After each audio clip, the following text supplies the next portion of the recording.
இது என்னன்னு தெரியுதா? இதுதான் ரத்தப்பாதை. இது நார்மலாக வந்து நாட்டு மருந்துகளில் கிடைக்கும். ஃபஸ்ட்டு வந்து இது எதுக்கு யூஸ் பண்ண சொல்கிறேன். கோழிங்களுக்கு வந்து கால் வீங்கி இருக்குன்னு வச்சுக்கோ, கால் பாதை வந்து வீங்கி இருக்கும். அதுக்கு வந்து சரியான ஒரு ரிசல்ட்டு நான் வந்து பார்த்ததில் சூப்பரான ஒரு ரிசல்ட் இது.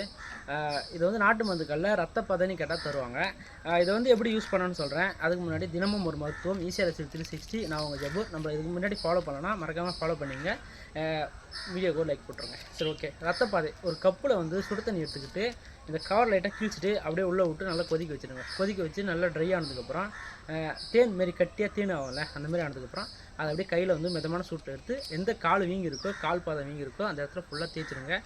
தேய்ச்சிட்டிங்கன்னா ஒரு 2-3 நாளில் சூப்பரான ஒரு ரிசல்ட் வரும். அந்த ரத்தம்லாம் கட்டி இதெல்லாம் வீங்கி இதெல்லாம் குறைஞ்சி நல்லாவே ஆகிடும். ஏன்னா நான் வந்து ட்ரை பண்ணி பார்த்தேன், அதனால தான் உங்களுக்கு சொல்கிறேன்.